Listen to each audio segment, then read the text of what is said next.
All right, let's talk about, you're a doctor of theology, which is a THD. I didn't realize that. And your dissertation, I just like saying this because I can say this, Darwin's Science in Chalcedonian Imagination, Barth, Double Agency, and Theistic Evolution. This explores and affirms the compatibility between Christian faith and evolution. What a difficult subject. What made you decide to take this subject on? And why do you think everybody needs to hear your opinion, really? And why did you think it was so worth saying? I mean, why did you want to take it on and write it down? Well, when I went to graduate school to get a doctorate, I did not have in mind that I was going to be focusing on theology and science. That was a little bit of an accident. It just so happened that the theologian where I went was a specialist in that. And so I got interested enough to begin to look into it. And then when it came time to write a dissertation, I thought, I'm going to be spending the next 5 years of my life studying a problem. And I want it to be a problem that's not just interesting to me and to a few other scholars, but it's actually something that's important to the church and world. And so this was around the time of the controversy about intelligent design theory and whether that could be taught in schools or should be taught in schools under the Constitution. And in the Episcopal Church, I was never raised to believe that there was an inherent conflict between faith in Christ and evolution. That's our tradition has always been that theology and science are compatible in that way. But I didn't feel like that as much had been done to explain that and develop it and really justify that belief as needed to be done. And so I thought, well, okay, there's something for me to spend some time on for 5 years. So let's hear what you came up with. Well, how do they go together? The apparent contradiction, kind of to start with the problem, would be that the book of Genesis describes a kind of an instantaneous creation of human beings and the creation of the world in 6 days. And so evolution describes it assumes that the world is hundreds of millions of years old, and we now know it's even older than that. The universe is about 14 billion years old. And it describes that human beings, rather than being created in a stroke, in a miraculous instant, evolved along with other life forms from simpler life forms through a process that Darwin described as natural selection. And so you have a question of time, and there's some other problems, and that there's a fair amount of roughness and randomness in the evolutionary process. So the reason why those two things are compatible, I'll start with the biblical question. St. Augustine, long before Darwin in the 4th century, did a study of Genesis that led him to suspect that perhaps the best interpretation of the book of Genesis was not a literal one. For example, he noticed that in the unfolding of the days of creation, that the sun and the stars are created on the 4th day.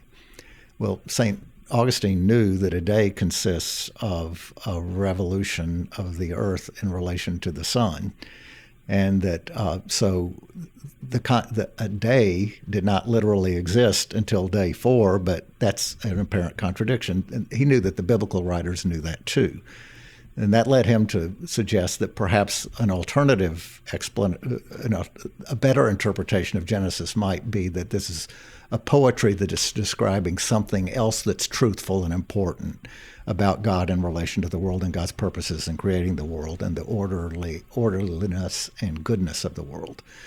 And so, by the way, Augustine also believed that he noticed that even as big as Noah's Ark was, it was not big enough to hold 2 of everything that we see in the world.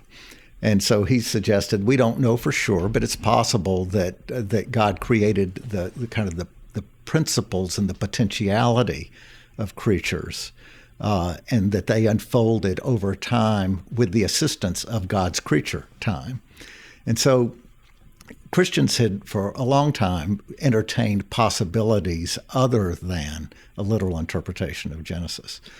So then the question is, the people that suspect that there's not a compatibility between Christianity and science are not only biblical literalists on the Christian side. There are pretty aggressive scientists on the evolutionary side that have said, well, yeah, the conservative Christians are right, they're not compatible, and that therefore, since Darwin is right, Christianity is wrong. I mean, that's Richard Dawkins sells a lot of books saying that.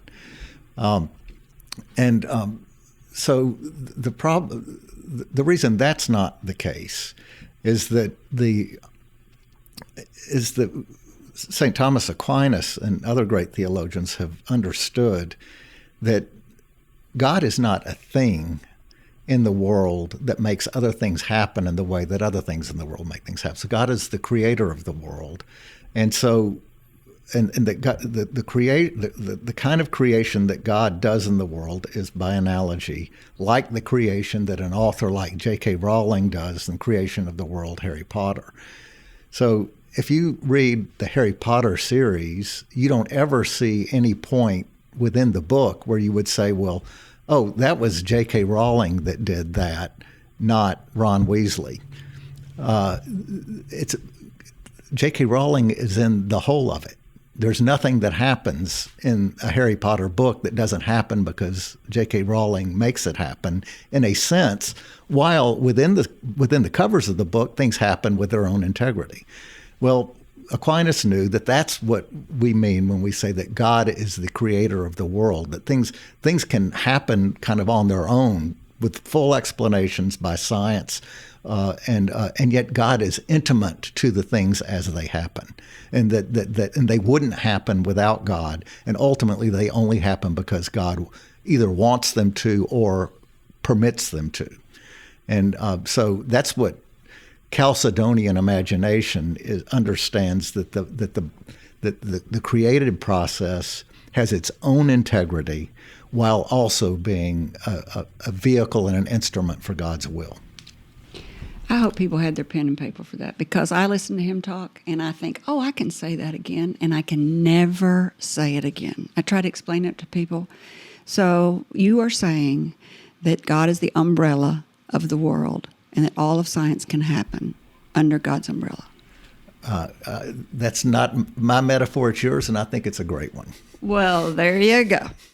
If you liked this video, subscribe to our YouTube channel by clicking on the picture in the center of the screen. For more of Kerry's interviews, click either video on the right of the screen. And as always, thank you for watching.